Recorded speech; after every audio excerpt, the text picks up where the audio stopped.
Make sure nobody can see my ass. What about now? How does it sound now? Perfect. Oh, much better. He can see my ass. Good. We good. Nobody told you to just get dressed from the waist up. Saves time. I don't want to insult, but have you ever done any other drugs? We've Back been in the honest and day, stuff. We're when older I was now. It doesn't have to be illegal. It could be, aspirin or something like that. No. I mean, ecstasy. Yeah. What else? I love cannabis. I don't really see the need or the desire. I mean, they talk about, it's a gateway drug. A gateway to what? Yeah. Higher strains. A good time. Stronger weed. That's what we're looking for. Right. But it's always like, I started off with cannabis and now I do crack cocaine. No, it doesn't work like that. I came from the CrackedKing Podcast, and I got some special guests here with me in the building. Like and subscribe, everybody. It's kind of fucked up that I have more views than fucking subscribers, and I really don't like that. But I have two entrepreneurs. I like to say that. Entrepreneurs. I like to spotlight entrepreneurs. I'm Jamila, and this is my sister, Rihanna. And together we are Purple Dank Infusions. Purple Dank, get infused. Yes, sir. Get infused with that fucking dank. I love it. So we are all... where are y'all from originally? From everywhere. We were born and raised in Brooklyn, and when I say raised, no. Off and on, yeah. Back and forth. We lived in Toronto for a while. We've lived in the Caribbean, which is where our parents are from, when we were much younger. But now we're in Houston, Texas. H-Town, baby. Over 20 years, so. H-Town, represent. You can't exactly. There we go. H-Town, represent. So, what high school did you go to? Did you go to high school in Houston? Yes, we both did go to high school. We represent the SWAT. The SWAT. Hey, stand up. You know what I'm talking about. And went to Hastings. I went to LC. Go Bears. No shit. That's dope. Was that like a... Because I know when I came to Texas in '94, it was like a fucking culture shock. Definitely. It took a lot of getting used to. We actually came from Toronto to Houston, so I sounded like a British person to everyone. Yeah, we sounded totally white. They weren't just like, say this, say that. They just loved the way we talk. But we've been down here in the South for a minute now, so this has become our home. And our slang. Did you graduate high school? Oh, yeah. Graduated 97. And I was 96. And from there, I went to University of Houston. Graduated from there. And then I went and got my master's from University of St. Thomas, right around the corner. Stand up. Master's degree. Hey! Educated black women, stand up. Kids, stay in school. Go to school, goddammit. You can do it. Get that degree. You can do it. Just something. And this is for all of the youngsters out there. I like to say this. What's the difference between a hustler and an entrepreneur? Is there? There is, and that's a very good question because, we grew up around the corner from the hood. So we had our friends, our guy friends that used to be out on the block. And maybe wait a minute. The hood was around the corner. Well, how does that work? Were you in the hood or was it around the corner? It was right around. It was around the corner. Okay. Yes. So we've had experience, hustling ourselves, as well as being on the block and seeing what's going on, and so we know hustling and entrepreneurship are very similar. Yeah, they go hand in hand. The only thing is, I think niggas be getting it twisted though, because the same skills that you approach your hustling with, you take some of those to approach your entrepreneurialism, but a lot of the negative skills, kind of you got to leave it behind. Yeah, and that's where they fail. A lot of times to make that they don't transition. Leave the street, the negative stuff behind. Yeah. They bring it all, trying to, You end up running your business like your side hustle. You know, instead of giving it all the attention that it needs, you know, you still trying to catch your stangs on the block and then run back to your business. Mm-hmm. You know, you got to either let the string, sever the ties as one or the other, you know, until you could at least get the legal side up and running and established. You know, I think that's why most, as you say, niggas stay hustlers, because to be an entrepreneur, you gotta pay for shit. Exactly. Legitimate, you know, and that's where it's like, yo, who the fuck wants to make a business account? And you supposed to do these things to make the real money, right? You know, and that's what they think. Like, who wants to make a business account? Who wants to? And let me tell LLC that shit and pay that money, where I can save that money and put it in my pocket and re-up.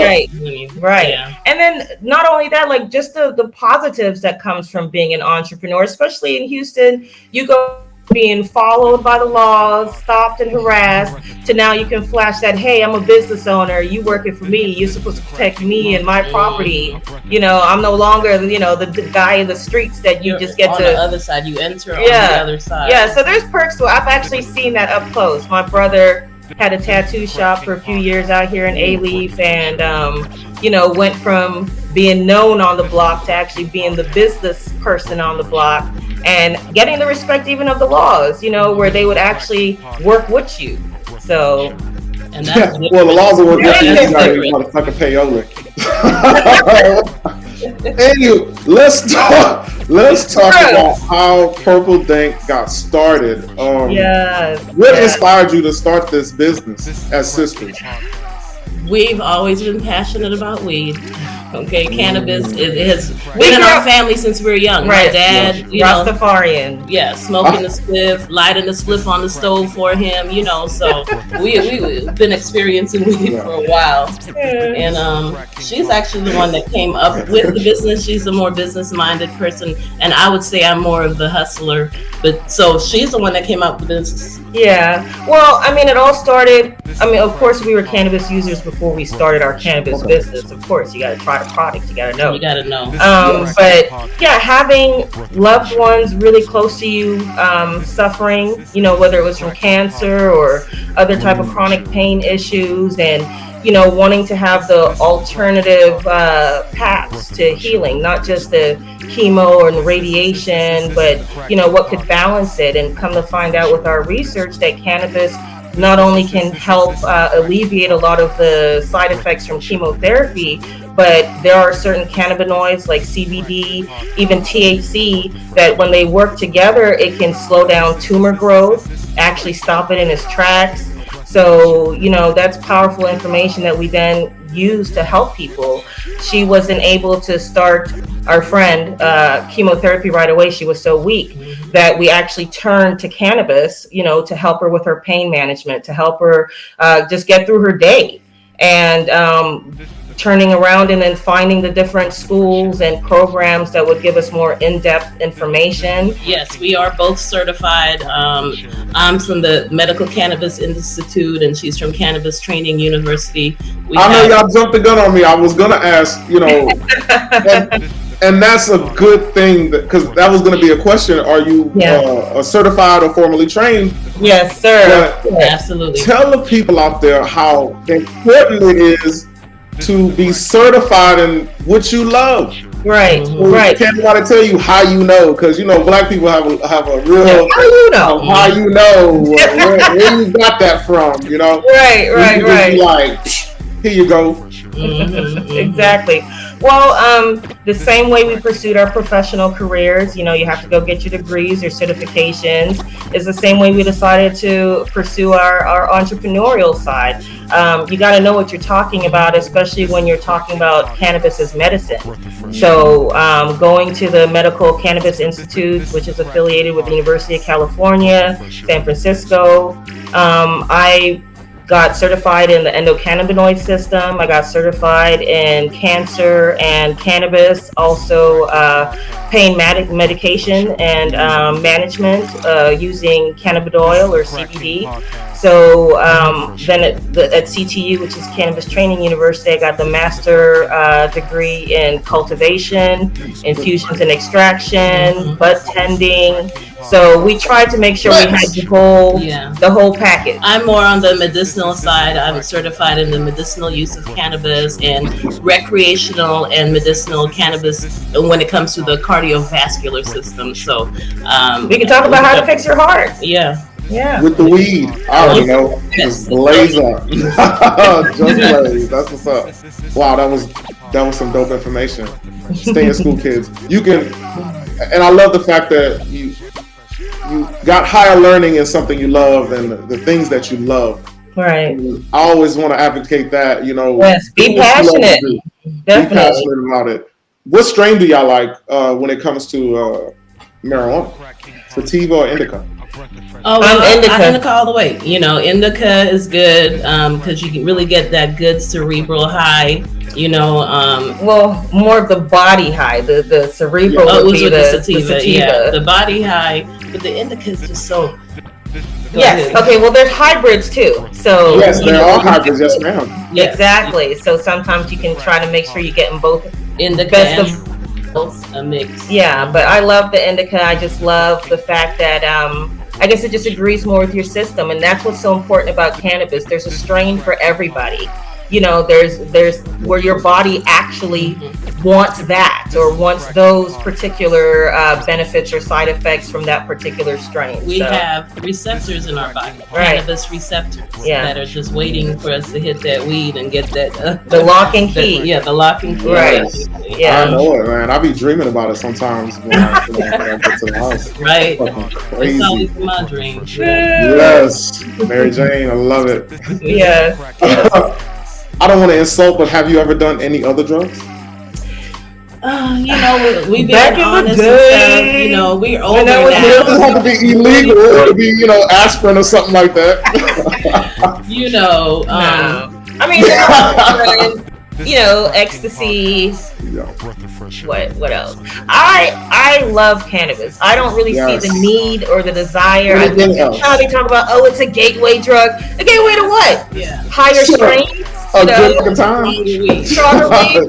That's what we're looking for. Right. But it's always like, I started off with cannabis and now I do crack cocaine. No, it doesn't work like that. I've never seen that transition a day in my life. Thank you. When I was younger, there's a lot of misinformation out there. Yeah. That goes into my next question. What is most misunderstood about your business when people call you drug dealers? So they don't call you for an event. They be like, "Yo, you got like an ounce." Hey, we have to let them clarify. Know, exactly, it's not that kind of business. Right. So, when you do these events, is it an upscale event, or does it have levels of it, or can I be like, "Yo, can y'all come through my kickback and hook it up for me"? It can really just be catered to what your our particular needs are and wants are. But we do upscale because there's some bougie bitches. It's just by nature. So we want the catered event. We want the bartenders. We want them the to servers. Have that experience. Yes, definitely. Yes. Let people elevate yourselves. Yes. Don't enjoy treat yourself. Right. What keeps you inspired every day to stay in this business and stay being an advocate for holistic healing? Not holistic. What do you call it? What do you call it with the herb? That's not holistic, right? No? Holistic, yes. Holistic, yeah. Well, yeah, because it does affect and treat the whole body. Yeah. So I would consider it holistic. I mean, I think the joy that I get just knowing that the medicine that I create makes somebody feel better, makes somebody feel good. Yeah. When they come back with thank you so much, it really helped. My pain level has gone from a 9 to like now a 4 because of the syrup that we made for them, or we do syrups, we do butters, we do oils, and then we actually cook with that too. So at our catered events, everything is completely infused from the cocktails from start to end. We infuse the alcohol, we infuse the sugar, the dessert, ice cream. So you get a full cannabis experience, and everything is done responsibly. Everything is done. We do like to advocate for responsible usage. This is not, let's just, have a big old canna party and get wasted. We do microdosing, so you could at least stay awake from cocktails and appetizers all the way through desserts. You're still good. Yeah. The catering, are you hands-on with that? Hands-on, well, it depends. It depends on how big the party is. Yeah. Anything over 20 people, we'll probably hire our own catering service to actually, we'll prepare the ingredients that the chef. We also work with private chefs. So we would prepare the olive oil, the butter, everything that he's going to cook with, and make sure that that's infused.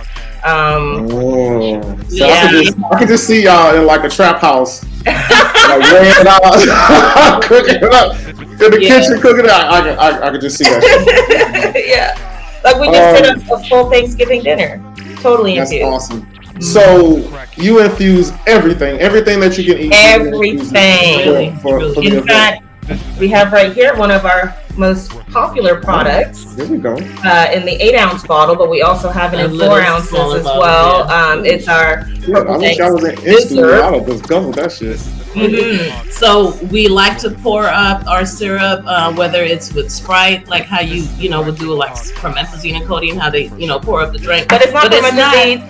It's totally organic. Total cannabis. Made from organic blueberries and blackberries and sugar and water, and so it's a nice mixture. We're actually about to pour up right now. Yeah. Can I put that in my sweet tea? Yes, you can put in your sweet tea. I actually poured some on my blueberry pancakes. You can put it on your pancakes, whatever. It's really good. It tastes really good. We'll just show you right now, right quick, what we do. So I'm just gonna pour some. Shit, I wish I had some. Okay. And you could really just mix it with anything. If you mix it with alcohol, it boosts the effect. Of course. Yeah, that's awesome. So that's for that amount, and I mix it with something. I'm gonna be like, I smoke the blunt. It's gonna take probably about 30 minutes, up to 30 minutes for you until you kind of feel something. But yeah, you're gonna feel it, and it's going to be stronger than smoking. It's stronger than smoking, and that's what we call it, our scissor, because it really does have you lean. Yeah, kind of be leaning, So tonight we have our favorite bottle of Moscato. Okay. And we're just going to pour some into our glass of syrup. And we just made ourselves our own cocktail. It's going to be nice and purple Dank. Roll away. With the wine? With the wine. Pour it up. That's not going to give me diarrhea with the wine? No. That's not going to give you diarrhea. No. Like the edibles, like in Vegas, you eat a bunch of them and then you don't eat them the next day, you kind of get a little diarrhea. Well, that's probably because they use a lot of chemicals and preservatives. You'd be surprised just to keep their, products fresh on the shelves. And we cut all that out. Everything is totally organic, all natural. Even the sugar we use is pure organic cane sugar. The only thing that we use is glycerin, and that's just to thicken it. Got you. Yeah, all Let all the people know where they can find you at and where they can kind of like reach you and book you and check you out. Yes, we do have our website, purpledankinfusions.com. Yes, sir. We're also on Instagram right now, Purple Dank Official. You can slide in the DM, or you can definitely leave us a message on the website. Join our mailing list. Or if you're requesting information, we have a form for you to fill out, and it gets directly to us. We're on it. We answer as soon as possible. Right. And we do a lot of work with our foundation as well. We'd like to put a shout out on that, Purple Dank Foundation, nonprofit. And our mission right there is just to try to educate as many people as we can on all the beneficial, positive effects of cannabis, and to try to remove a lot of that stigma, the taboo surrounding cannabis usage, teach people how to use cannabis responsibly, and provide people who need it and can't afford it the products for free. So if you're, you really, got that cancer and you're struggling with the pain management and you can't afford looking for alternative treatments that you can use together, because we do not advocate stopping your medical treatment. Don't do marijuana. What we found is that cannabis use a lot of the times helps and works together with whatever medication that you're doing. It enhances your pain medication. It'll enhance the chemotherapy, and at the same time blocking the negative effects like the nausea and it could be an appetite suppressant or appetite inducer. So we definitely don't advocate for you to just stop what you're doing and just start fucking with cannabis. No, it would be better if you actually just incorporate it into your program. Okay, for the dummies out there in the hood, I know a lot of them. I might be one of them. What is the difference between the cannabis and the weed that we smoking? Like, I know marijuana is illegal, and then you see the cannabis stores on every corner like a liquor store. So the cannabis stores that you're talking about, especially in Texas, it's not cannabis per se, it's hemp. Hemp is what they use because it has less than 0.1% THC. It's an actual family or within the family of cannabis plants, but it produces little to zero amounts of THC, but high dosages of CBD. And CBD is another, like the second major cannabinoid in cannabis. So you have your THC, which gives you the psychoactive effects. It, gives you the high. And then you have CBD, which actually is the medicinal, more medicinal. So pain reliever, body chiller, that you get more stress reliever, anti-anxiety, all of that would come. And they've made CBD legal just because they know that it doesn't contain any amounts of THC that would actually give you the high. Because Texas right now, their legal amount for THC is 0.3%. Okay, now the weed that we out here getting smoking is at least like 24 and above. You know what I'm saying? So the 0.3 is like basically nothing. So that's which again is just another way of them regulating your bodies and telling you what you can or cannot do. But alcohol is free and cigarettes, have at it. But with cannabis, we're gonna clamp down. Gotcha. You think it's ever going to be legal in Texas? That's a good question. They are dragging their feet. And you know what I think it is too? Texas, we're such an oil-rich state, and that's where all the money comes from. I think it's harder for them to actually try to incorporate it into their whole plan or their business plan, considering their oil all the way. Maybe they don't want the competition between the cannabis and... Or maybe they don't want their oil workers being too fucking high and mangling their fucking arms in the fucking machinery. I don't know. We have all of these relationship people online saying that, men should be doing this, women should be doing that. I don't think the standards have changed much over the past few decades as far as just, women and men and what we expect of each other. So relationships have been, the big topic forever.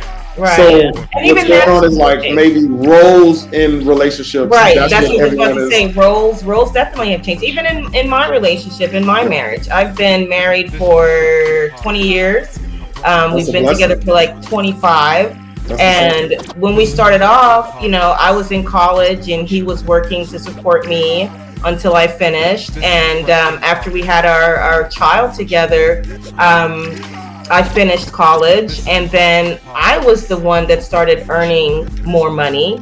And it got to a point where it was like, well, I would really prefer you to be at home. Why don't you stay at home and, be the house husband and, make sure that garbage disposal is working and dinner is cooked, and I'll go out there and make the money. And if you're okay with that, I'm cool. Did it fuck with y'all dynamic in any way, or?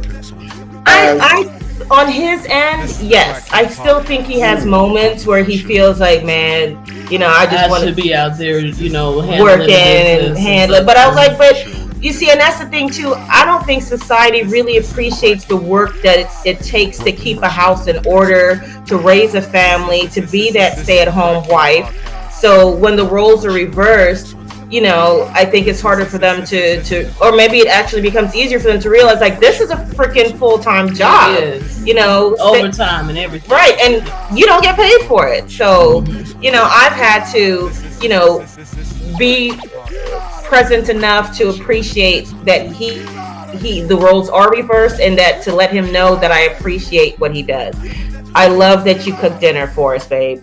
Thank you so much. This meal is delicious. We really appreciate. And he be throwing down in the kitchen. Yes, he does. Yes, he does. He's good. So, let's say, God forbid, you fall ill. Will he be able to generate the same income that you were generating? I mean, I would think so. He comes from an electrical background, so he's done electrician. Well, I mean, not to get into his business. It's just yeah. No, I mean, he would maybe a few $1,000s less, but he'd be all right. You're like, maybe and that's why this battle of the sexes go on, because when people make statements about the opposite or their spouse, maybe a few thousand off, you never know, he might get a second job. You got to be confident in your husband saying, if something happens, he's gonna fucking and then some. You gotta do to hold it down. No, 100%, of course. So I'm putting that out there, baby, just in case you hear me. But like I say, personally, I think it's still these topics and these people that are on here, they're not helping the community stay together. They're keeping the divide. Right.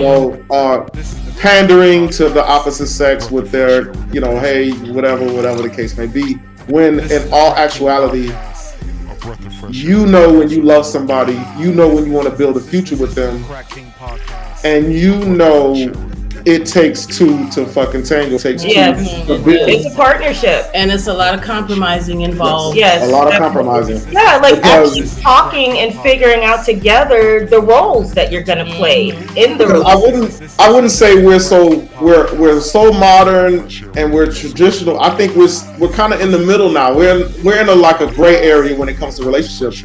Modern and traditional just might not work, for this human couple to make it, and it's okay, So, what other forms of relationships are you talking about? Like the threesomes, the thruples, we're gonna be a three. Now you want to go into a rabbit hole? I mean.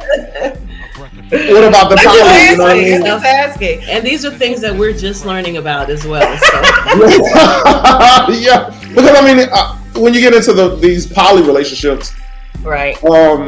Because it's so taboo, and I know everyone's like, oh, it's not that taboo. It's super fucking taboo. Mm-hmm. You don't get to talk to people and say, well, who's working, who's taking care of home, who's taking care of this, and when it comes to intimacy, is there jealousy? Because I know there's two groups now. There's like the poly, I don't know the terms. There's like the woman with two men and the men with two women. Two women, all that. Mm-hmm. I know as a man, and just from my genetics, I even if I'm a super freak or I'm whoever or whatever, me seeing another man have sex with my woman that I say is my woman I love, it still will be an issue. Yeah, it's definitely going to be an issue for me. I don't like to share in my relationship. You know what I'm saying? It's either me and you, or hey. But some people actually think, okay, like for instance, if you're husband and wife, and the wife has a girlfriend, then the man doesn't really feel that threatened by that relationship compared to if it was she had a boyfriend. I think it's because personally, I think it's a double standard. Like I think lesbian sex is looked at as more hot and accepting. Yeah, it's men that out there just love them some lesbian sex, but and even women too. And women too. Yeah, women lipstick lesbians. They like to watch that shit too. Right. But don't turn on some men having sex. Right. Man porn. It's not gonna come. No. You just turn on like TV and you'll see two men having sex. That's a norm now. The first time I saw that was 6 feet under. Yeah, the lesbians are a lot more taboo. You talking about 6 feet under? Oh shit! Yeah, but I mean, 6 feet under was a few 10 years ago? Yeah, more than 10 years ago. It was before Dexter, so that was almost right. Yes, you kind of knew back. Yes, it was shocking. It was. Now, no, they now no, right? But the poly thing with the two men and I'm gonna just be me. I'm just speaking my piece. It's just unnatural because on a basic level, we're here to reproduce. True. And one woman, two men cannot massively reproduce. One man, two women can multiply faster than that. So that's why it seems kind of weird. So maybe we just not wired that way. Anywho, I think everybody should have their partner that they, are with, and if they want to reproduce, go ahead. But I don't believe in sharing. I got you. Are you married? No, I'm not married. She's the one that I'm probably on my 8th relationship. Okay, well that's my transition into online dating. There you go. She's the expert. You expert online dating? Okay. Be out there like that. I'm not an expert. No, but I've dibbled in that. I'm an expert on online dating. Okay, own it. I'm on that shit. For the last 15 years, all of my relationships I've met online.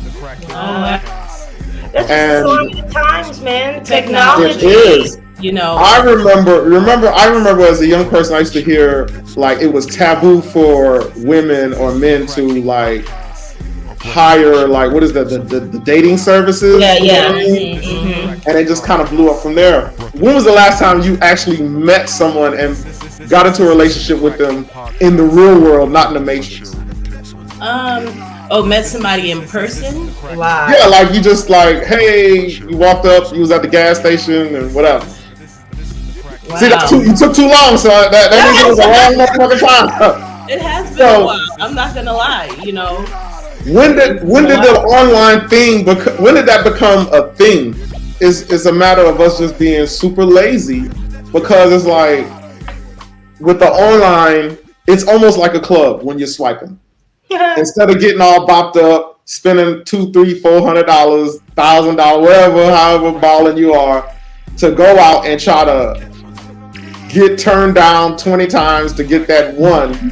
It's just easy to pick up your phone and say, hey, I'm off. I'm going to the club. Mm-hmm. Oh, she's hot. Yeah. No, dude. And then the thing about it too is like you can have all your nice, good pictures up there with the good angles and everything. You know what I'm saying? And just be looking, just be looking great. And yes, masking your mental illness. That's what I say. Right. Online dating masks the mental. Oh yeah, and that's a lot of things, right? Yeah, it's like you gotta be careful out there too. Certain people couldn't get into the club. Now everybody's at the club. Yeah, you ain't lying. Everybody is. It's kind of crazy. I've had a lot of different things happen or different people approach me. Online, it's a lot of older white men talking about being a sugar baby. They want to take care of. Yeah, I'm like, what? It's crazy. I don't know you. Come to Florida, and I'll take care. Oh yeah, so I could end up tied up in the closet somewhere. My people wondering what happened. No, or he followed you back here and kill you like that girl that went to Florida. Yeah, exactly. Ended up buried in his backyard. Yeah. Rest in peace to her. I don't know her name. And if the things sound too good to be true, then it is. It really is. That's what I've learned. It's a lot of fake accounts out there. And then you got to learn how to recognize how they're talking. If the English sounds all broken down and it just sounds crazy, it's some Nigerian playing with your ass. Well, I mean, you can't really tell through text though. But but just like real live online trying to find somebody. Do you think it's easier to meet in the real world or? It's definitely easier online. Do you get? Cause y'all are beautiful black women. Do you get? Okay, you're online. Do you get approached just as much as the messages in your online inbox? I would say it's kind of neck and neck a little. A lot of the times, especially when you just go to a site, for me anyway, and I just signed up and, I come back the next day and I have like 100 messages and stuff like from a bunch of different people that you have to sort through and look, and it's God, crazy. I wish I had 100 messages. It's crazy. But listen, a lot of them, my camera's tripping. a lot of them, and it comes down to me just selecting maybe 3 or 4 out of the 100, Right. because it's so much, crazy. a lot of filtering, So, but it's easier. I find it's definitely much easier online to develop a friendship, a relationship than what it is in person now. It's just different. Times have changed. Are you looking for like a more traditional relationship or like a modern relationship? I like traditional, but because of the times that we're in, there has to be some modern in it as well. I mean, you just can't help it. It is what it is. But I mean, look, our parents were married for over 35 years. Until our mother passed away. Right. So they were married. They were in it, you know what I'm saying? For the long haul. Yeah. And that's the example that we have. She was lucky enough to meet her man at 19. So, and they're still together. So it's beautiful. That's a blessing too. That's a blessing. Well, if you want it, it's gonna happen for you. We're gonna speak into existence. Okay. Amen. No problem. If not, I'm good. Right. We're not meant to be alone. Yeah, I believe that. But it's just so crazy out here, and we going have so much power, We have so much power together. Look at Bay and Jay. Yeah. I like more obscure couples. Right. Let's go with some more obscure couples, like Uncle Junebug and Aunt Tootie around the corner. Right. Yes. They've been rocking it out. They've been rocking it out. This is the Crack King from the Crack King podcast, and this is beautiful, beautiful Black entrepreneurs. Let everybody know who y'all are, where they can find y'all. One more time. Hey now. We are Purple Dank Infusions. We can be found at purpledankinfusions.com. On Instagram, Purple Dank Official, that is our page. And my name is Ayana. And I'm Jamila. We're sisters. Yay! Yeah. Have you ever had a fucking event where you walked out and came back in and everybody was fucking passed out? Oh, not passed out, just really happy and really happy. Laughing. Do you ever get any clients you be like, yo, they were really nice, and add like an extra couple of grams? We always have goodie bags at every event, so our guests go home lit and stay that way. Stay that way for as long as they keep eating. We have goodies. Yeah, I mean, we aim to please with Purple Dank Infusions. We just want to get as much cannabis responsibly into as much responsibly aged hands. But if there are people that, say want a stronger dosage of things, we can cater to that as well. Yes. And we use only top shelf. So we're looking at anywhere from 20 to 30 to 40% THC. We also incorporate CBD as well. A lot of people don't want, cannabis on its own or just the THC. They prefer like that CBD mix, high CBD. Well, so that's why we encourage consults. So we actually get a feel of our client and what they're looking for, and then be able to customize it for them. So don't call y'all asking for QPs and pounds. Unless you're a dispensary and you're looking to donate your flower and bud, so we can continue to make our infusions and donate what we can. So yeah. That's what's up. Let me know. I got a couple of pounds in the back I could donate. Oh, did I say that on camera? We gotta talk about that. Yeah. Oh shit! That was really dope. He took the mask off. That's how he looked. That was really dope. Get out of here. Can't do it for the community.